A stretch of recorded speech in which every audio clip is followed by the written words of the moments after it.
Most bankers aren't ready to help you until after their third cup of coffee. But with Central National Bank's after-hours service, you don't have to wait for the bank lobby to open to get help. You can contact us from 6 to 8:30 in the morning or from 5 to 10 in the evening, and we'll connect you to a real, live, local person who can answer questions and fix problems 7 days a week. Bank different. Bank Central. Central National Bank. Member FDIC. This is a Rogue Media Network podcast.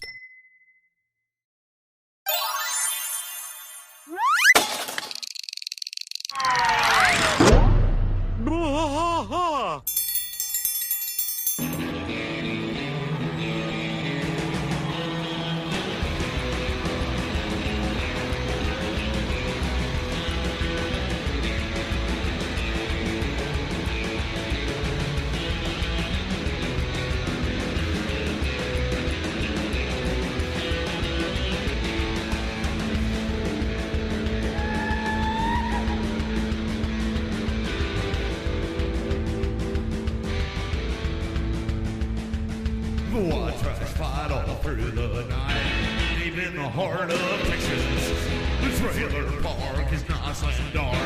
Deep in the heart of Texas, that drinks his brew and he spits his chew. Deep in the heart of Texas, the TV blares but no one cares. Deep in the heart of Texas, here we go.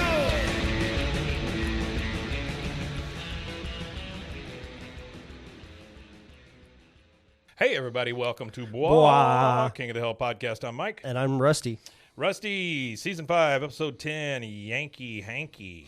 Yankey Hankey. Yep, this is when he finds out that he can't get the license plate. Yeah. The native Texan plates. Do you remember when those plates came out? I don't remember at all. See, I remember I can't get them, so I'll have to get them. I might make my... Because you're not a Texan? Or yeah, what? I might register a car in one of my kids' names there you go. And then get the native Texan plate.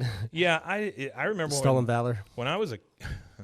When I was a kid, plates were all the same, you know, and you didn't. Yeah, you didn't get customized plates. No, you didn't F with your plates, and only douchebags had personalized plates. Yeah. You know, but now speaking as a douchebag, I have personalized plates. You do, but they're to support my favorite basketball team rather than the state necessarily. All right. It does make it easy to remember my license plate number, though. Yeah, it does. It's just SAS 20 for Manu Ginobili. All right, here we go. Season 5, Episode 10, Yankee, Hankee. No bell, no yell. Don't know if I've said that in the last few. We start off with all four guys gathered around the Bugabago, looking at Dale's new license plate. By the way, his number is LXD352, or maybe it's LYD. I don't know. My writing sucks. Bill says, Texas native license plate. It's got that new license plate smell. That's not a thing, Bill. Yeah, that's not a thing. They smell like the inside of a prison. Hank says, boy, sure, a set of those sure would look sharp on my truck. Heck, they'd look sharp anywhere. And then you get Boomhauer. I tell you what, man, talking about him, add 20% on Blue Book value, man. Add 20% to the Blue Book value. It's not adding 20%, Boomhauer, but all right. Then you get Dale. That is a capital idea with a capital I. Then all three of us will have them. No offense, Bill, you being from Luzerana. And boy, does he think that's funny. He thinks that's the funniest thing ever. It makes Bill immediately sad. Bill says, and my plates usually are so covered with mud anyway. I really want one.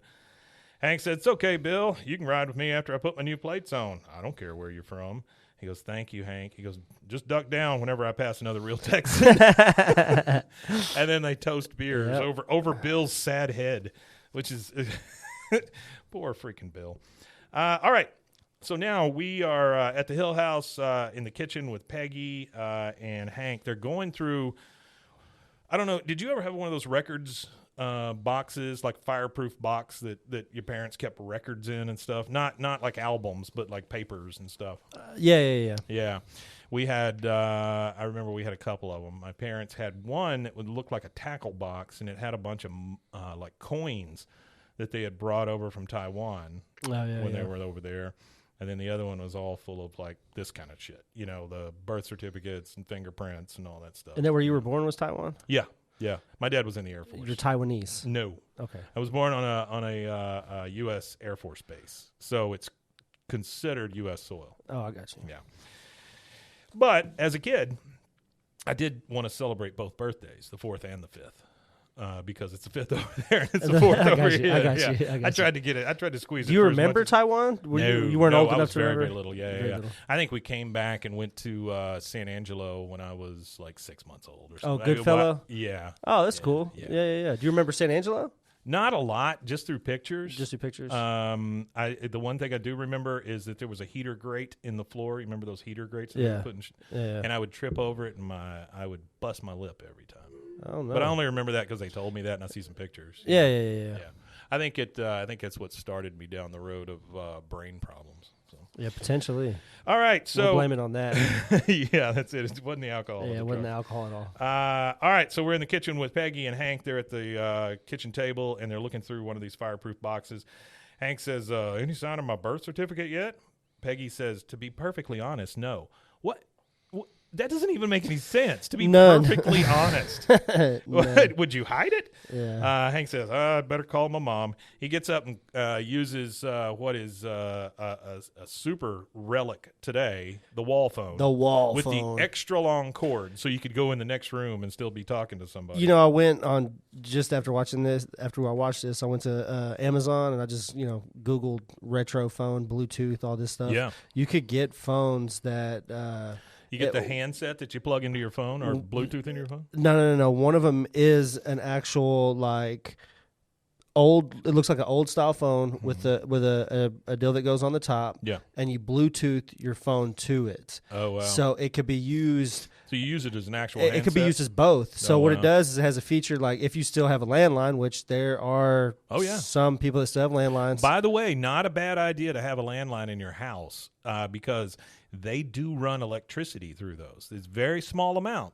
But when all the lights are out and all the stuff is off, you could still power up a phone through one of those things. Yeah, those phones still work. Copper wiring, baby. Yeah. But they have a feature on that particular phone to where you can have it connect to a landline or connect to, and at the same time connect to your cell phone. So like all your phone calls go through that when you're at home kind of thing. That's kind of cool. So kind of defeats the purpose, but sure, that's great. Yeah. I thought so too. I do have an old desk, like a regular rotary phone around here somewhere. There's a device that you could get for those. Well, that's what I was going to say. I would love to convert that so that we could take calls, during the show. Yeah. No, there's that. There is a device that can take those.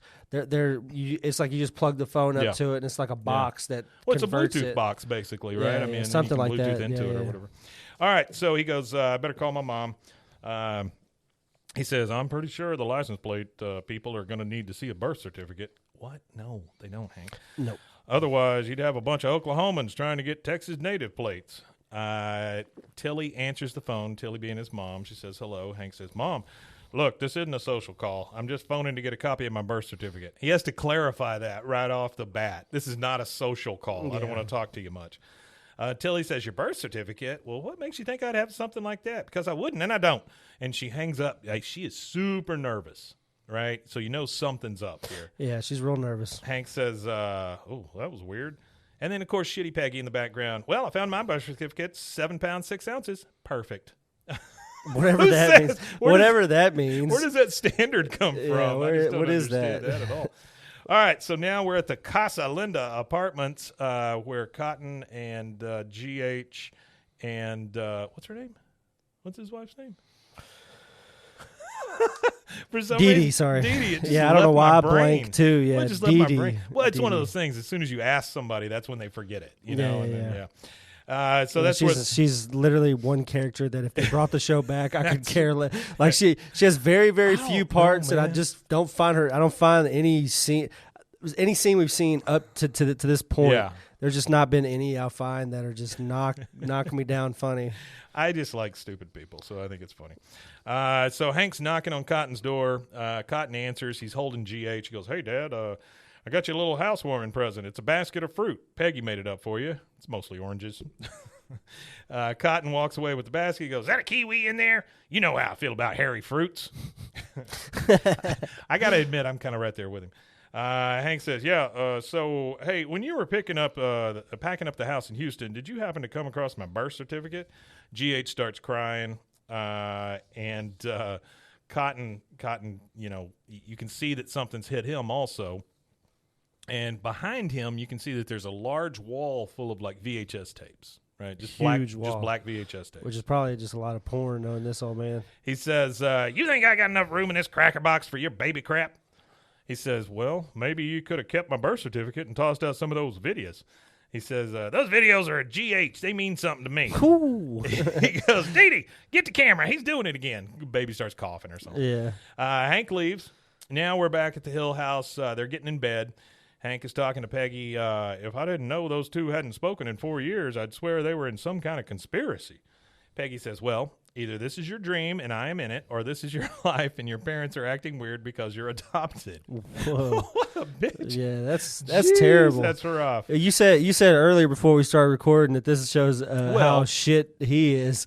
Peggy is continuing to shine. Wait for the next line, because this is another fact that makes Cotton really crappy. Yeah. He goes, adopted? No, my dad hates adopted children.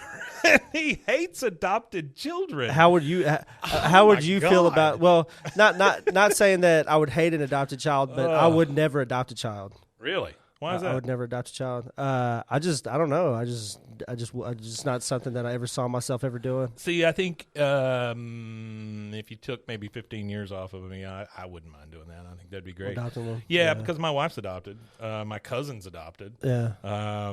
Yeah, I mean, I think honestly, there's a lot of struggle out there for people trying to get pregnant and stuff when there's a lot of kids that need help. I think it's a true testament to somebody's character. Whenever I hear that somebody's adopted somebody, I'm like, man, you're a better man than I ever could be. The two folks that own the beer and pizza place that we're going to have this event at, or that we had this event at, they adopted two kids, and beautiful. not even same race, and they were like 17 or something when they adopted them, just crazy, so they could help them get into college and all that. That's stuff. awesome. That's it awesome. Amazing. Like I said, that's why when I see people that do that, it's like, man, you're a way better human being than I could ever be. It would be hard though. It would be hard.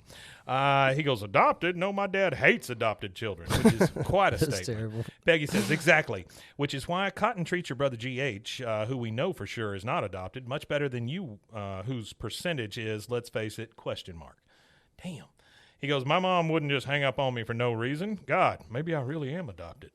She says, well, there would be clues. Think back to when you were a child. Now, Hank, did your parents ever tell you were adopted? Hank? He says, how do I even know that's my name? My real parents might have called me Henry or Chris. God, Peggy, what if I'm a Chris? Sorry to all the Chris's of the poor world. Chris's. I know some good Chris's. Hank is now in Dale's basement, and they're looking at Dale's what has to be like a Commodore 64 or something. And they're both drinking beer. He says, well, if I was adopted, that means my real dad could be anybody. Hey, maybe even Tom Landry. I do have a strong chin and a love for flex defense. Love for the flex defense. He says, I wonder if I would have called him dad or coach. Oh, who am I kidding? It would have been sir. Dale starts typing on the computer, and he says, before we sue the Landry estate for child support, I'm going to need your social. He moves back while Hank comes up to type it in, but Dale is in the background like spying on what Hank's typing in, lifting his glasses up and down and trying to figure out what his social security number is. Hank finishes. Dale moves back over, and he goes, now we download, enter. Hank, are you standing on the cable? It says here your birth parents are Tilly and Cotton Hill. Are you standing on the cable? That's not the way funny. Computers work. That's hilarious, though. That's good. Hank says, well, I guess that's a relief. At least I can keep loving my mom. Let me take a look. He's looking down the page, and he goes, place of birth, New York, New York. And then we go, whoa. We get the most guttural blah ever. Yeah. I mean, it is rough. It might be the loudest one to date. And that takes us to our first commercial break. We'll be right back.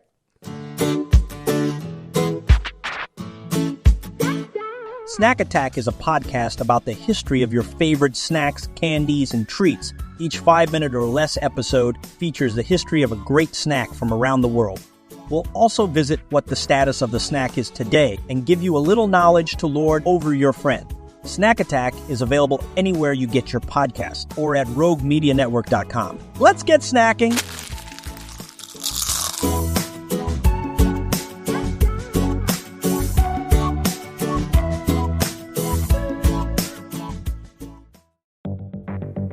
Step into the unexpected with Cultastic, or How to Start a Cult Without Really Trying. A podcast where cult creation unfolds in the most unpredictable way. Join us on a unique journey into the world of theoretical cult formation. Unlike any other podcast, each episode of Cultastic is co-written in part using ChatGPT, and we let it decide our fate, good or bad. What makes Cultastic truly intriguing? We don't know what's coming each week. Together with our AI co-author, we'll discover and build this cult, one episode at a time, exploring various aspects of cult dynamics, leadership, and group psychology. Delve into themes of charisma, influence, and the power of group thinking. It's a blend of expert analysis, theoretical exploration, and the unforeseen twists of AI-generated ideas. Remember, Cultastic is an exercise in imagination and education where we weave a narrative one episode and one tenant at a time. Curious about where this journey will take us? Subscribe to Cultastic or How to Start a Cult without really trying on your favorite podcast platform or at roguemedianetwork.com. Let's build this mission to save the people of Earth, week by unpredictable week.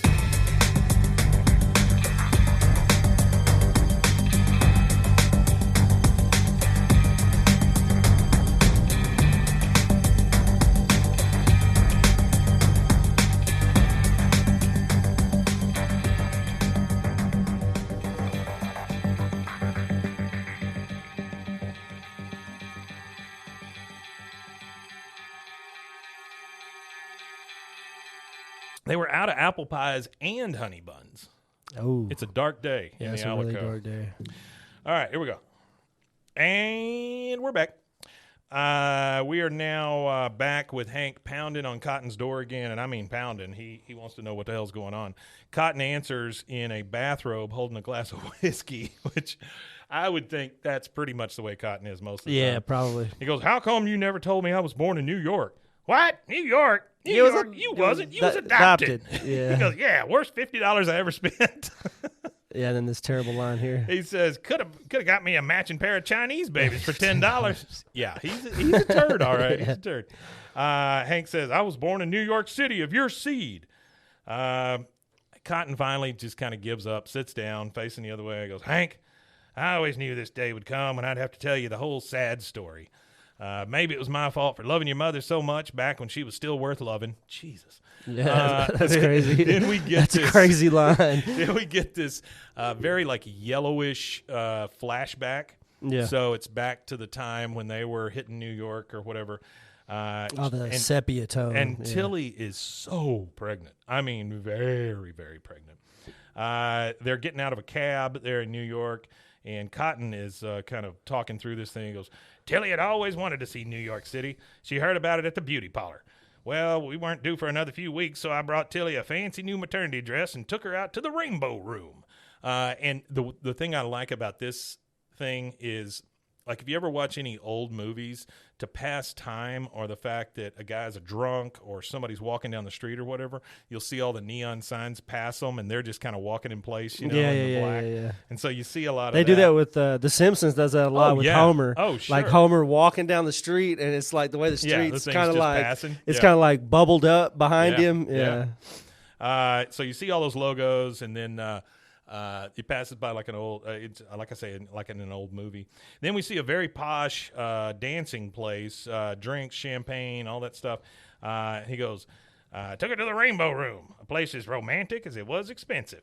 And again, they're dancing. They got their arms linked. They're drinking champagne. Then he kisses her hand, takes her out there to dance. He goes, "How your mama loved to dance.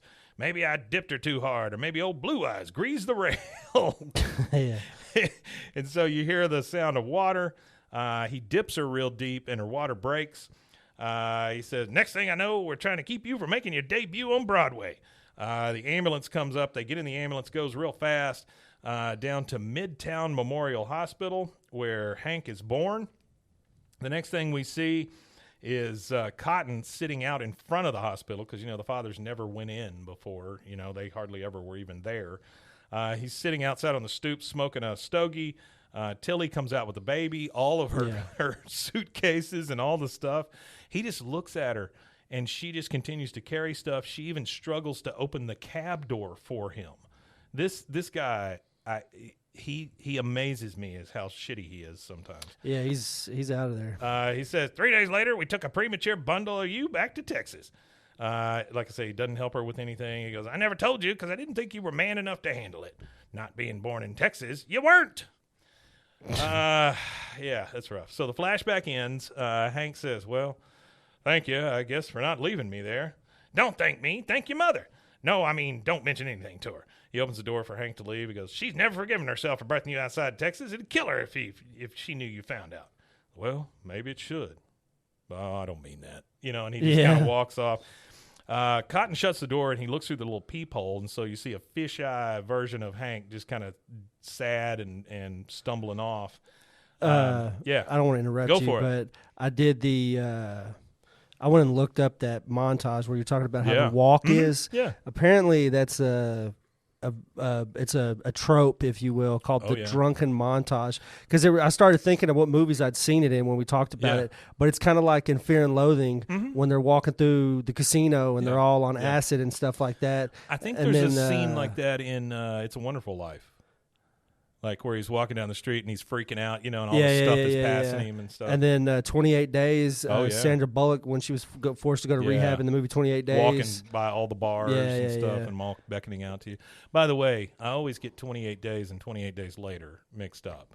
One is a zombie movie and the other one is Sandra Bullock trying to get sober. Yeah. They did 28 Days Later, and then they did 28 weeks or months or whatever it was. Like now they're coming out with a new one 28 years later. Yeah. And so I guess that's like a zombie movie. Yeah, it's a rage virus. Yeah, but it's basically zombies. Yeah. And then apparently the one that uses the trope the most is obviously Homer Simpson, because that's whenever I've seen the scene, that's what I always think of Homer Simpson, because there's like 1, 2, 3, 4, 5, 6 or 7 episodes where they use that, and then they even used it in Futurama too. Bender. Oh, I can see that. Bender did that or whatever. Passing like oil places. In like season 1. It was like in their first season. Yeah.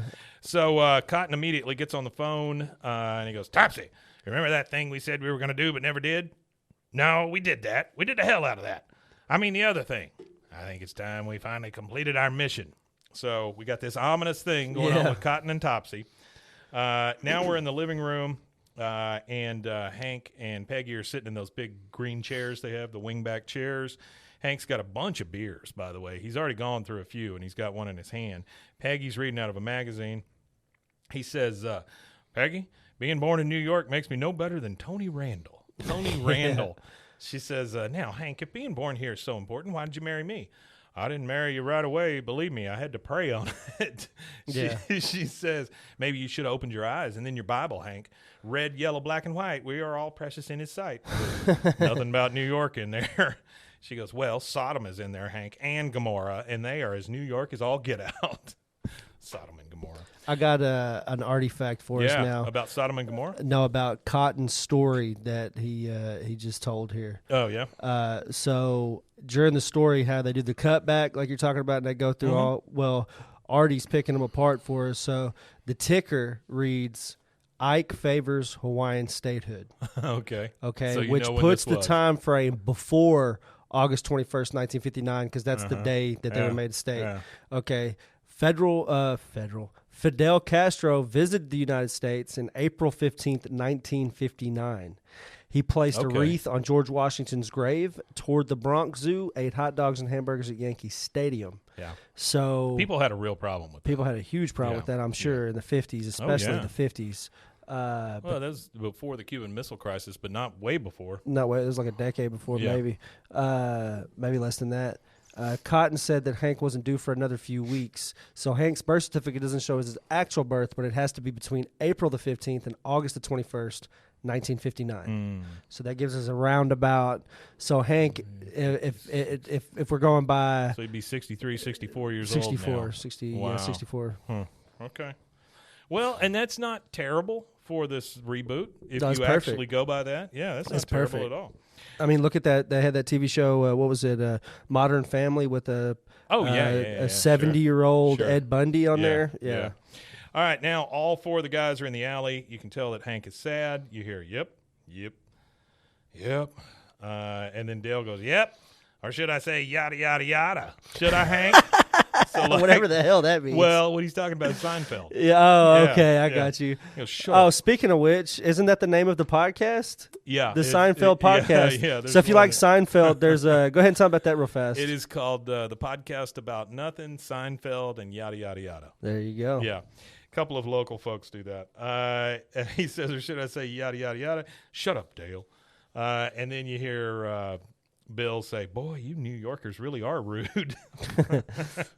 I love how everything in this show, as soon as something happens, that's the way everything is. That's the way it's got to be. So as soon as they found that out, they're like, oh, he's from New York. Screw him. All right, now Hank comes into the kitchen with Bobby. Bobby's already at the table kind of looking through something. He goes, Dad, what Joseph's been telling everyone at school true about where you're from? He goes, oh, I'm sorry, Bobby. I'm from New York. Bobby says, get out. I always knew I had a little New York in me. I mean, Bobby's super happy about this. He's not even mad. No, he goes, now I know where it came from. Did you meet Woody Allen and hang out in the Village? I mean, that's like asking us, do you get on your horse and ride to Dallas? Was it known at that time that Woody Allen was a creep? I think this is before that. Yeah. No, this came out in like 2000. Oh, maybe so then. I don't know. I guess he didn't get ostracized, though, really, from the industry, did he? Oh, he still hadn't. He's still making films. He still makes films? He just released like a French film. It's all in French. What about Roman Polanski? Does he still make films? No, Roman Polanski. I think Polanski's dead, but he was never allowed to come back to But America. He made like amazing films over there, though, didn't he? Didn't he make like really good films? He made a lot of films. He's actually still alive. He's 90. Is he? Okay. He's 90 years old. Hank says, I left when I was 3 days old, okay? Bobby goes, oh, ever think about moving back? And Hank just goes, no. No. Like, he's very adamant. No, we ain't going back. All right, now we're at the VFW. Mm-hmm. But we're in the backyard of the VFW. Because as we know, every VFW has a backyard. And so all these guys are standing around. They're digging a hole. So this is Topsy. I thought it was Fatty, but it's Stinky. Irwin and Cotton. And Cotton. And Stinky's actually voiced by Ed Asner, Really? which was Lou Grant on the Mary Tyler Moore Show, which I'm pretty sure none of us, most people listening to this probably don't know what that is. Erwin Linker is voiced by Jack Carter. Okay, yeah, I know Jack Carter. He was a famous old comedian, like vaudeville kind of stuff. So Stinky's holding the lantern, and Irwin, or Cotton is digging the hole. He's down in the hole, and he goes, Irwin, he's got the eyebrows. Give me a hand. Oh, yeah. He had the very, very expressive eyebrows. Very I don't know eyebrows. his name, but I know he's the very expressive eyebrow guy. He was on that, it was the Cavalcade of the Stars or whatever back in the day on TV. He goes, Irwin, get in here and give me a hand. Irwin says, I ain't getting in no damn hole until I'm dead. I love that. Yeah. He goes, never mind. He opens a box, and in this box that he's found in this hole, there is a buttload of guns. I mean, a lot of guns. Ton of guns. He hands a gun to Topsy and goes, kill, Topsy, kill. And Topsy starts with the gun and everything. He goes, look at him go. Yeah, It's wild just- stuff. God, it's so funny to see these old men just being idiots. Well, that's the thing is for some of those guys, especially ones that I know that are like young, that have went to war or whatever like that, or that are my age or a little older, it's hard to come back and be a human being. Yeah, but I don't think you have to come back and be an asshole. I mean, that's what these guys specialize in. Well, that was that's a generational thing too, because their trauma, that's how they expressed their trauma. It was all pushed down, and they screamed and yelled at you instead of like confronting their problems. Or by talking about 2 Chinese babies for $10. Yeah. Now we get Hank coming out of the house. He's walking out to his truck. He sees a I Heart New York sticker on the back of his truck, and he goes, oh, damn it, Dale. Damn it, Dale. He rips the sticker off, gets in the truck to start driving, and we see Dale shimmy out from underneath the truck and put another one on the back of his truck. I mean, what a dick. You hear the radio inside, and inside the truck as Hank's driving. This one's for a $20 gift certificate to Arroyo Diner. And he goes, now, what is the name of the 50-foot tall cowboy that greets visitors at the Texas State Fair? Hank says, oh, that's easy. It's, wait a second, I know it. Dang it. And then you hear on the radio, is it Big Tex? And the disc jockey says, that's right, Big Tex. And then you start hearing this horn just beep, beep, beep. And you see behind him, there's a huge truck. And he's like right up on his ass, trying to get him to move over. He finally kind of moves over, and the guy passes him in the big truck and goes, go back to New York. Man, how far Hank has fallen. Now we're at the I don't think anybody's doing that, though. No. I don't even think in the 2000s or the 90s anybody was yelling, go back to New York. I think now it's red versus blue rather than anything else. I can see people yelling about that at other people as they pass them. Oh, a Biden sticker. Yeah. Biden sucks on the back of their truck or something. Let's go Brandon, something like that, right? All right, now we're at the Hill House. We're at the dinner table. It's Hank, Peggy, and Bobby. Hank is just like, I can't even drive like a Texan anymore, Peggy. I think my truck might be too much vehicle for me. Bobby pipes up and says, Dad, come on, you'll be okay. You just need what Mom likes to call closure. I think we should all go to New York.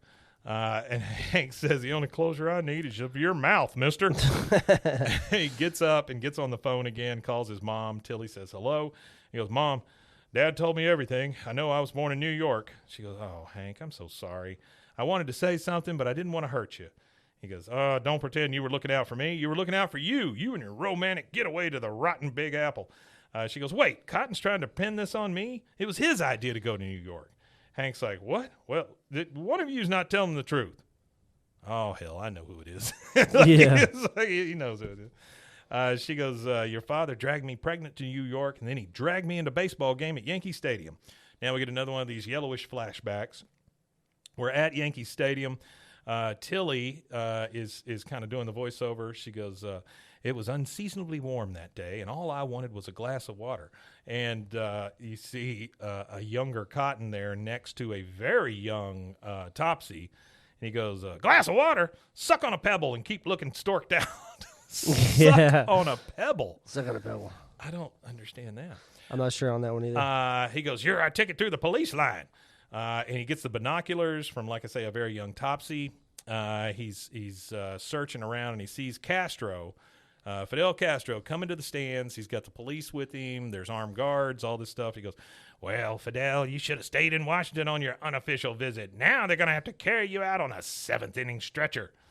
It pissed people off that bad when they let him into the country. Yeah. I've never ever read about that. I'm gonna have to read up on that. But think about this, right? It was the Red Scare. Yeah. Very communist. We hated communism. You would just have Khrushchev come over and bang his shoe on the podium at the UN. So there was a big fervor about communism, godless, all that stuff. Yeah. I knew a lot about the Red Scare stuff, the McCarthy era or whatever, McCarthyism. And actually, I listened to a podcast, and it was Shane Gillis, Matt McCusker. It's their podcast, Matt and Shane's Secret Podcast. But they had Louis C.K. on there, and Louis C.K. is a big history buff. Yeah. So he's also a big buff of showing you his penis while he masturbates in front of you. Well, yeah, but he's still a funny comedian. Sure. I'm sure he masturbates very funny. From the beginning, they go through each president from the very beginning of presidents, and they go all the way through them all. Yeah. And when they got to Reagan, they took an inordinate amount of time talking about him. Oh, it was a big deal. They talked about a lot of different stuff that's kind of similar. Reagan was a huge deal. It was this huge shift back to Americanism. Everybody, you were proud to be an American again and all that. Yeah. This was after the hostage crisis in Iran.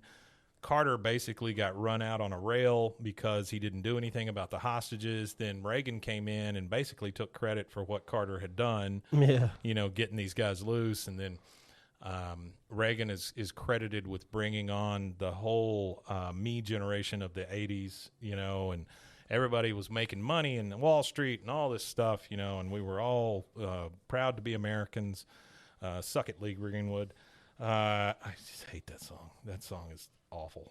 Yeah, they were talking about an American. They were talking about how Reagan got shot and how George H.W. Bush was in Texas when he got shot, and he refused to come back from Texas at the time. Oh yeah, like he refused to come back, and a lot of people were joking because at the time they were saying that the conspiracy theory behind it was that George H.W. was trying to have him killed. And the reason why he didn't leave Texas is because if they found out any kind of involvement that he had in it, that he wouldn't be extradited by the Texas governor. Well, because Hinckley family, I was reading about it too after I listened to the podcast. The Hinckley family was, they were friends historically for generations with the Bush family. So they were like, no, they knew each other. Like John Hinckley and George H.W. Bush had at some point in their lives as kids or wherever in their lives had been in the same rooms before. Well, and the thing they don't talk about, or you don't hear about enough with George H.W. Bush, is he was head of the freaking CIA. Yeah, he was the head of the CIA. Mean, come on, you don't learn. You probably learn a couple of tricks. You got to learn something. You got to figure something out. Yeah. And so he drags, Cotton drags them both off. Again, a very, very pregnant Tilly and Topsy. We now see a picture of we see Castro over there sitting down in his thing. He's smelling his cigar. And then here they come barreling down the entryway towards Castro. And you hear, "Woman with a fetus coming through. Have a cigar." Topsy, you then see him stop. Topsy puts a blow dart in a freaking cigar, which is crazy to me. And he goes, "Have a cigar, you weak-chin Cuban son of a bitch." I mean, Jesus, that is rough. And then you hear Tilly scream in pain. Her water breaks.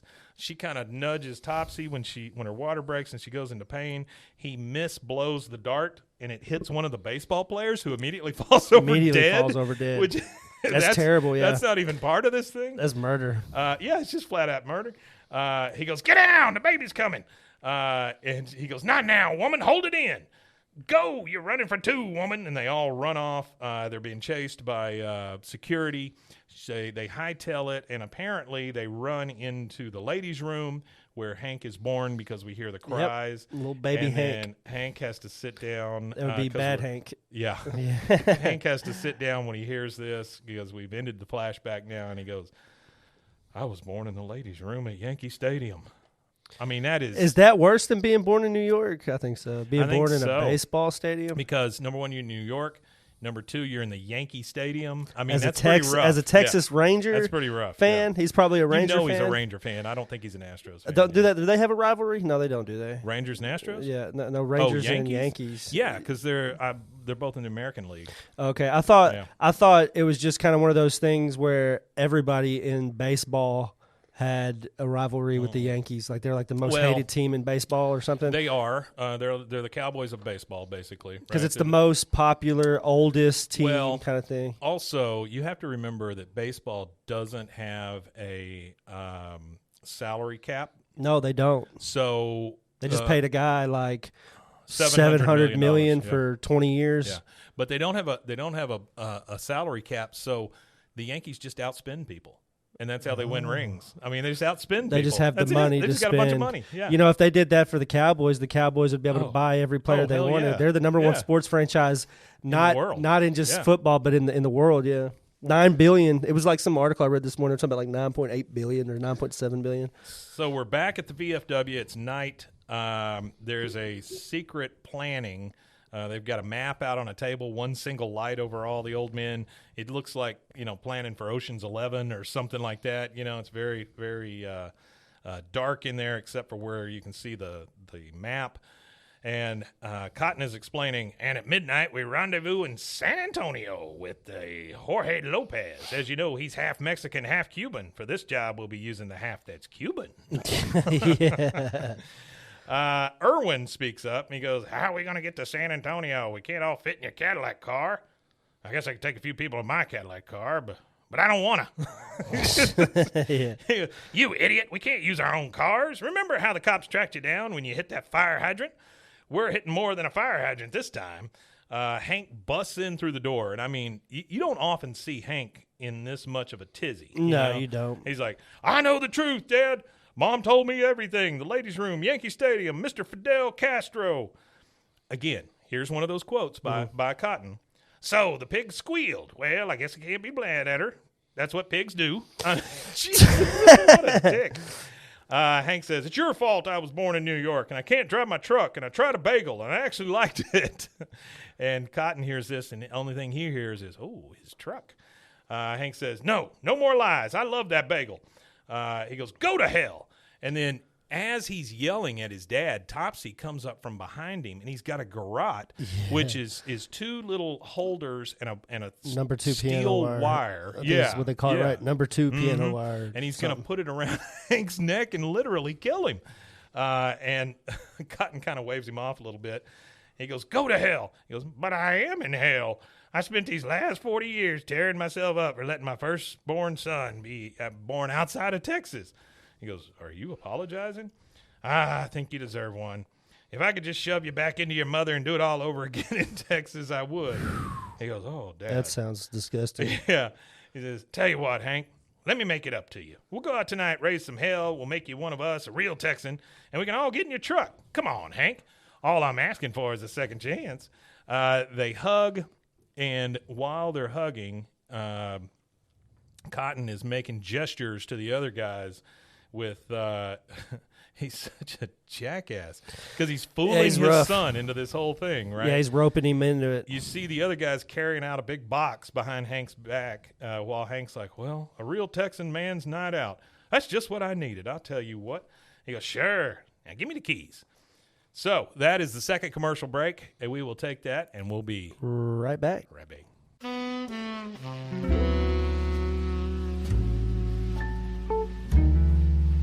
Ned Hillsdale, a hard-drinking, foul-mouthed ex-cop turned private detective in the city of Chicago.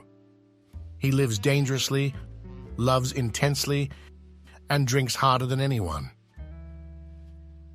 The very things that got him kicked off the force now make him the city's best detective. Set against the low rumble of sad jazz and the hum of underground crime, Ned Hillsdale, Private Detective, is available anywhere you get your podcasts and at roguemedianetwork.com.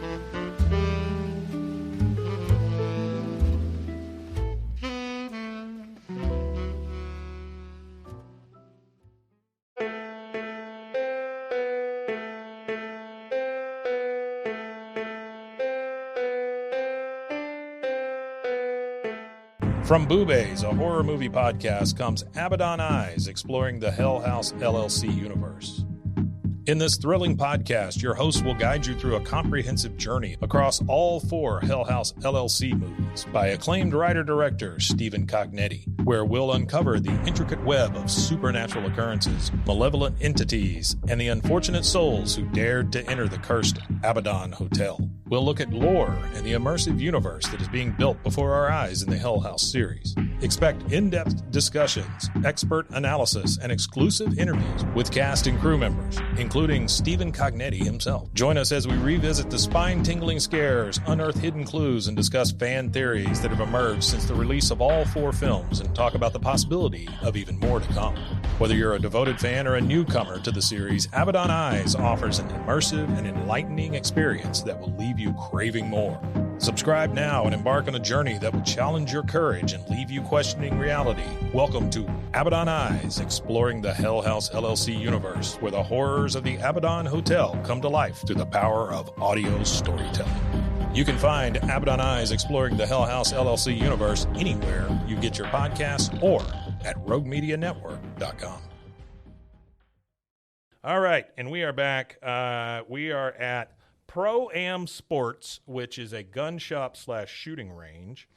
And you see Hank out there.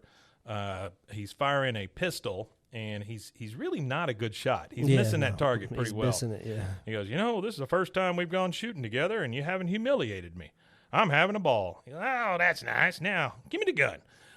He gives him the gun, but he lays it down, and so Cotton picks it up with a pencil so he doesn't touch it and puts it in a baggie. So he's setting up Hank now, right? Mm-hmm.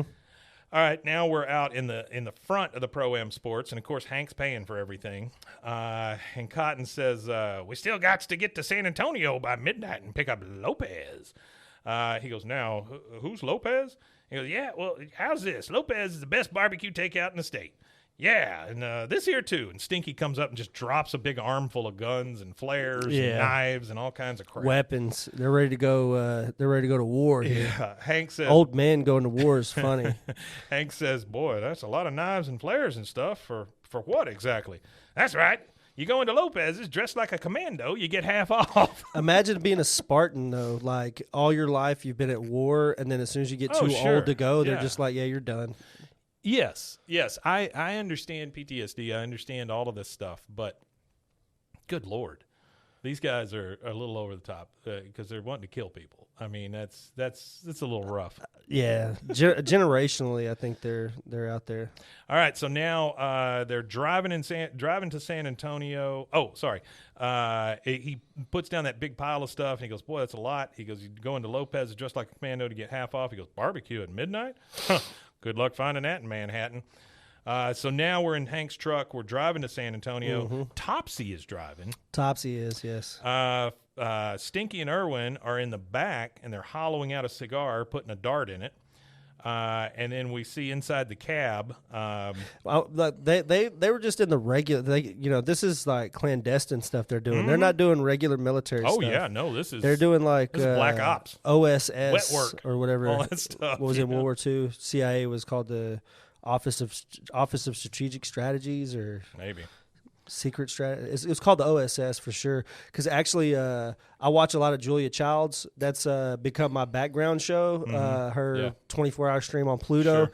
I can't have King of the Hill as a background show anymore because we do the podcast. So listening to it that much would be just mind numbing. Sure.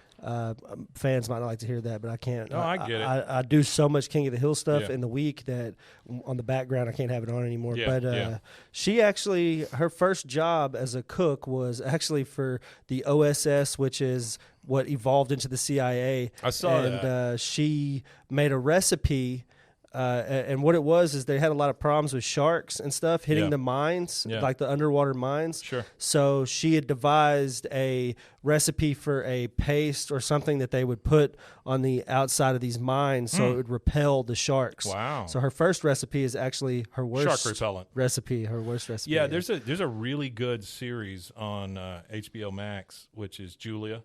And it's a reenactment of like her life or whatever. And the TV she stuff. had a really it's got Fraser's storied brother career. in it as her husband. Oh, for real? Yeah, I have to check that out. She had a really storied past and storied career. Yeah. She had a really unique career. She was amazing. She really was. I like watching her show. Woman. I like it. She has it was a French guy, Pierre or something or another. It's her and this French guy. They have because she had like a bunch of renditions of her own show, and one of them is her and a French guy. It's like later on when she was a lot older. But well, she did. What was the book was like French cooking for the housewife or something like that. Yeah, she was legendary. Like she's like the original Martha Stewart. Yeah, as far as cooking goes, like French cooking techniques into U.S. kitchens. Yeah, which is amazing. She like because at the time, Americans, if you didn't know, we were putting hot dogs in Jell-O, and then she pops up on TV in the late 50s or early 60s and brings like a different type of cuisine to the table. So there was more moms getting involved in making sure the food was different because I didn't grow up in the era of Jell-O and hot dogs. I didn't either. And I'm glad I didn't. You go look at some of those recipes. That stuff looks disgusting. Cut up hot dogs, black olives, all this crap inside Jell-O. You know, it's hilarious. There's what Jell-O's made out of? Bones. Horse hooves. Yeah, horse hooves and stuff like bones. There's actually a lady on social media. I don't know what her account name is or nothing, but Lady Jell-O. Their whole house is mid-modern, the 50s style. Oh, yeah. And she dresses up like a 50s housewife, and she cooks from these those terrible recipes. Odd recipes. Yeah, and her husband eats them on the. Well, back then, all the magazines, all the homemaking stuff, they were trying to. Was it poverty? Is that what it was? It was just like things. coming. Well, it was it coming up off the war? They didn't remember. They just came out of World War II. Everybody was used to eating rations and your mom didn't cook that ever in her life, did she? No, I don't think so, but her mom may have. Yeah. So the only time I've eaten anything close to that was tomato aspic, which is a cold congealed tomato Jell-O with olives and stuff in it. Yeah. That is one of the worst things I've ever put in my mouth, and I've put a lot of things in my mouth. I'd asked my dad about the Jello thing too, and he had told me no as well because his mom was born in the 20s, so that would have been something that would be about the age of people that were cooking that stuff in the 50s.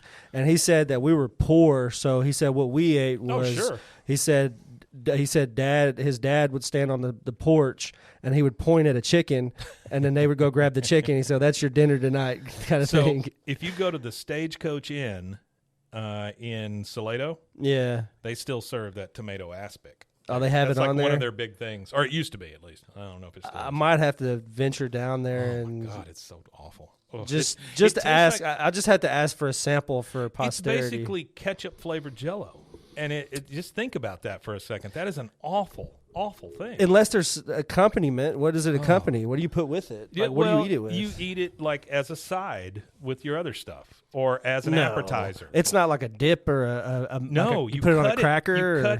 You cut it like in slices.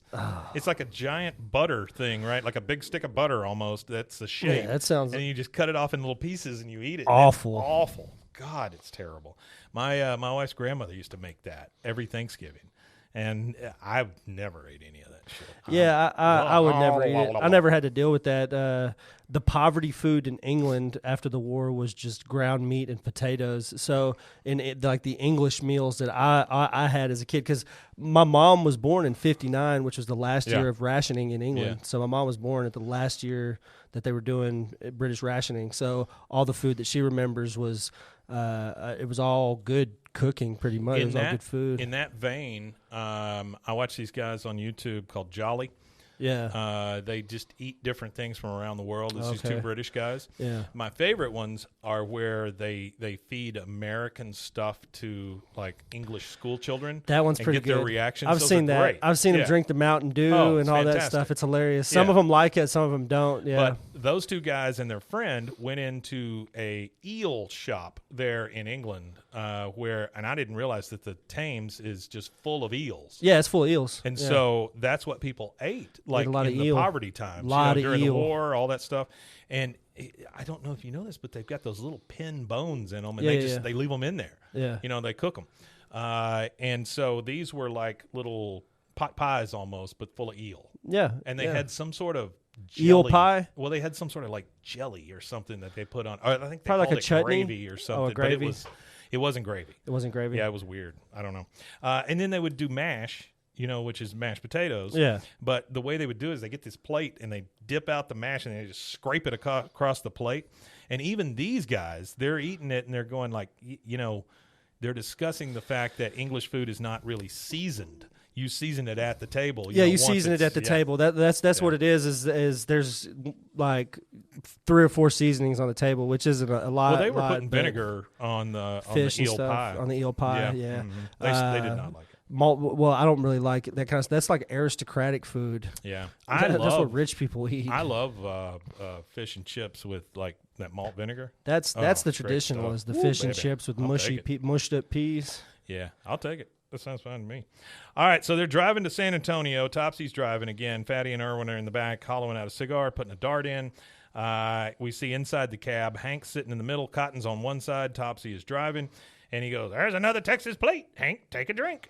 And he pours him, he's got a big bottle of like bourbon or scotch, I guess is what it looks like. Yeah. He pours him another drink, and then Hank, of course, is drunk. He goes, "I just like to tell Buck Strickland to kiss off." And then Topsy's driving, and he goes, the Alamo.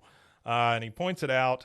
They pull over, and Cotton says, "Oh, my goodness, the cradle of Texas liberty. Hank, every Texan ought to have his picture taken in front of the Alamo." They get Hank out. He's stumbling. They stand him up in front of the gate at the Alamo. And he goes, "Oh, would you be in it with me, Dad?" "No, but I'll let you hold today's newspaper and Topsy's gun, make you look like a real Texan." So basically, they're just setting him up like Hinckley. Yeah, that's it. Putting him at the scene of the crime. He goes, "Now, what does a newspaper have to?" And then they take the picture. As soon as they take the picture, they put it in another envelope. So, I mean, they're going to mail this stuff off and really set him up as a patsy. We see a bus pass in the background. It stops at the bus stop next to the Alamo, which I'm not sure if there's a bus stop in front of the Alamo. I'm sure there is. A guy in a wheelchair gets off the bus, and Cotton looks at him and goes, "Took you long enough, Slopez." Hank says, "That's Lopez?" And then you hear Stinky go, "He knows too much." Hank's like, "Huh?" And then Cotton comes up and goes, "Hank, close your eyes and put out your hands. Time for a real Texas surprise. Topsy, get the rope." And so they start wrapping Hank's hands. Yeah. Like, Tying him like up. hog-tying him Hog-tying him, almost. Yeah. Okay, now I do know too much. You got me a genuine Texas lasso like I wanted for my 9th birthday, right? I tell you, Dad, just when I think I've got you figured out, hey, this isn't a lasso, it's clothesline. He says, for a New Yorker, you ain't got much street smarts. He goes, I am not a New Yorker. I became a Texan when I ate the worm. So I guess it was tequila. Yeah, in the tequila, truck. yeah. He goes, yeah, you didn't chew it. You ain't a Texan. Yeah, Patsy from New York. Hank says, Patsy? But the point of this whole trip was to leave me drunk and Texan. He says, the point of tonight is to kill Castro and bring back his chin pelt. Chin pelt. Chin pelt. That's a description for a beard. Yeah. Hank says, what about making me a Texan? Wait, all this was about trying to frame me? Cotton says, you won't fry for it. We're just covering our own tracks. Who'd believe you'd be man enough to kill Castro? He goes, Dad, you can't kill. And again, remember, his hands are tied. Hands are tied. Can't do nothing. Dad, you can't kill Castro. For God's sakes, you're not even supposed to drive at night. Now untie me. The game is over. Cotton says, Lopez, take his clothes. Stinky, throw him over the fence. So the next thing we see is Hank is on the other side of the fence at the Alamo. And all I wrote down here was security, ? Because there's none. Because they've thrown a man over the fence. Hank is now right up there. He's behind the fence. They drive off. They leave him with no clothes, and he's behind the Alamo gate. He says, 41 years old, and I didn't see it coming. And then you hear a car passing by. A guy goes, nice socks. Because Hank is basically down to the skivvies. He goes, I got to hide my nudity. He runs into the Alamo. Again, where's the security? Falls down on the ground. You see the moonlight coming through the window and stuff. And Hank gets up, and he starts looking around. He's like, hello, anyone here? And he finds a light switch. You see these 32 flags lined up, right? So what is that? 16 on each side. And he reading from a plaque that's under the flags. And he says, these 32 flags honor the birthplaces of the Alamo defenders. Kentucky, Tennessee, Ohio, New York. New York? They were born across America, but they did Texas, but they died Texas heroes. Then he hears something over kind of in the corner. It's not really anything. But he turns around. He goes, hello. And then he sees a statue of Jim Bowie, the guy who invented the Bowie knife. The Bowie knife, yeah. He goes, oh, Jim Bowie and his knife. And he goes up to it and he goes, easy now. And he's using the knife in the statue to cut the ropes, right? Yep. Which it's a rock statue. It is a rock it's a marble statue. I don't know why he's cutting that, but anyway, he says, and then he kind of stumbles off a little bit, and he goes, "Oh, sorry about this, Mr. Crockett." And he sees Davy Crockett dressed in his period clothes, right? And so he comes busting out of the Alamo, wearing all of Davy Crockett's clothes. Also wearing this raccoon hat that Davy Crockett had on. And he goes, why am I wearing this hat? And he just throws the hat off, which the only thing I could think of when I saw that part, I was like, when Mike Judge was doing this, I bet that was like just a improv thing where he goes, why am I wearing the hat? You know? All right, so next we see Hank pulling up in a cab at the pier at Corpus Christi. He gets out, runs out of the cab, and goes, thanks for the lift. I don't normally hitchhike, which is weird seeing Hank not pay for something, you know? Yeah, super weird. Yeah. The cabbie's like, and then we're at this dock, and all the old guys are there, and they're loading up a boat. You go, keep moving. And then you hear Stinky, and I guess this is Stinky saying this. He goes, yeah, hold on. It's starting to drizzle.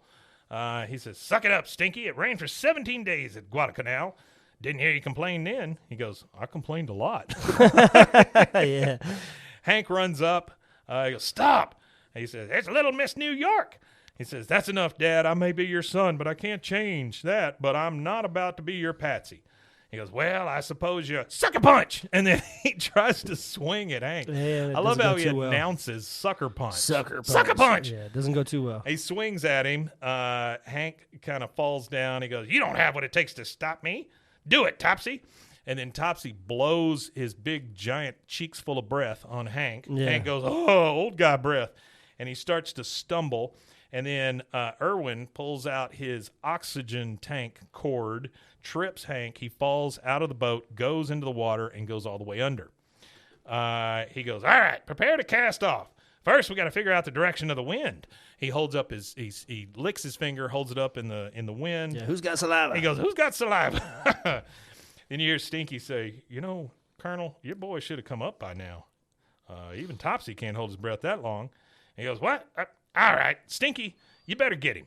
And Stinky literally picks up a machine gun and starts firing into the water. The water, yeah. He goes, no, don't shoot him. Jump in and save him. You see Hank come up finally. He's got the oxygen mask from Irwin on his face, so that's how he was able to stay down for so long. He goes, all right, Dad, it's over. I got your spark plugs, so you're not going anywhere. And he holds the 2 spark plugs up. He goes, we don't need spark plugs. We'll row to Cuba. And then he kind of looks at the guys, and they're all like, yeah, we're not doing this. This has gone long enough. He goes, well, that's how they got there. And then Stinky says, I have a doctor's appointment. I got the adult onset diabetes. Yeah, which is just diabetes. Goes, yeah. If I don't watch my weight, they're going to cut my foot off. He goes, Christ, I'm hungry. Then Irwin says something. He goes, it's puzzle day at the rec center. I'm going to finish that son of a bitch lighthouse. Yeah, they all went soft on him. Yeah, and Cotton, he's not giving up. Fine, you sissy girls. I'll do the job myself. He gets a pipe wrench out of the toolbox, and he goes, hell, I'll swim to Cuba with this wrench between my teeth. Then I'll pose as a beautiful female plumber. And then when a toilet clogs in the presidential palace, I'll... and he's even tired at this point, Mm-hmm. He sits down, drops the wrench, and he's just pouting, basically. He goes, I just wanted to kill Castro. I just wanted to kill Castro. And Hank's like, I know, Dad. I know. Patting him on the back. Yeah, it's like a kid disappointed. I just wanted some ice cream. Cotton is honestly like the luckiest guy because Hank, he's always there for him. Always. No matter how much he screws with him, he is always there for him. All right, next thing we see is we're at the Corpus Christi Pier. There's a bunch of cars out there. They're picking up all the old men. Yep. Irwin's daughter is trying to get him into a van, and she goes, Hank, thanks again for calling. We were starting to get worried. Irwin turns to his damn daughter and goes, take your hands off me, you gutter slut. And she looks at him and goes, oh, Daddy. Like he just says that shit all the time. Hank is wet. He's trying to dry off with a towel standing next to the car that Peggy's in. She says, Hank, informed sources tell me that you were dead in the water and then you came back to life. So you were reborn in Texas, which means you are now a native Texan. He finally gets in the car with her and he goes, nope, I'm not a native Texan. I'm just a Texan. She goes, and I'm a Texan too. He says, I don't remember seeing any Montana flags at the Alamo. She goes, well, it wasn't a state yet. He goes, fine. Everybody's a Texan. Change planes in Dallas. Funny, you're a Texan. That's hilarious, yeah. And then they drive off, and that's our credits. After the credits, we hear, well, I suppose, Sucker Punch. Sucker Punch. And that is it. That's season 5, episode 10, Yankee, Hankee. 10, which, once again, shitty Cotton, shitty Peggy. Nah, that's halfway. Yeah, halfway of this season. That's halfway season 5 right there. Yep. The next one is Hank and Ann Richards. Oh, cool. The Great Glass Elevator. Yeah, Ann Richards is the one who screwed up the lottery for us. Well, she didn't screw it up. Yeah, she did. She did? She signed the wrong thing. Oh. Okay, so just signed real quick. Check. Well, she didn't read it real well. It all goes into the general fund. It doesn't go into the educational fund. Oh. So it's just a slush fund. All right. She tried, though. We'll give her an E I saw for her driving effort. down the road one time when she was governor, and she was reading the paper while she was driving. She's from Lacey Lakeview. Yeah. Mm-hmm. Before it was called Lacey Lakeview, I think it was just Lakeview. Just Lacey. Well, it was separated. It used to be Lacey was and it really? Lakeview. Oh, I didn't know.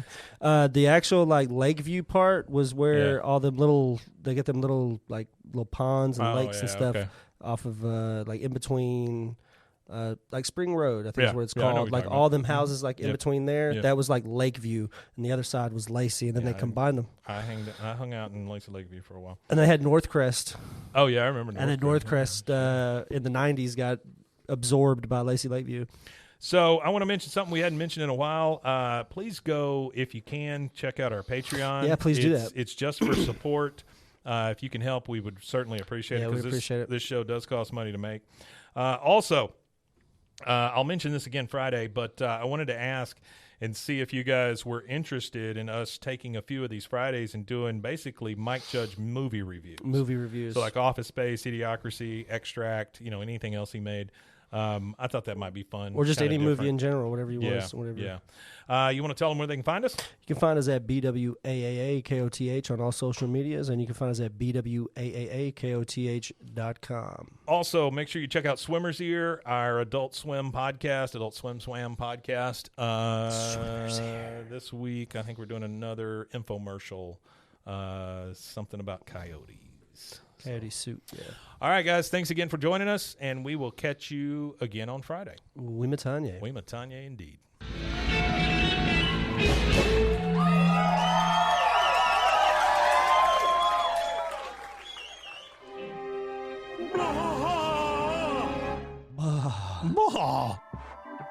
This has been a Rogue Media Network production.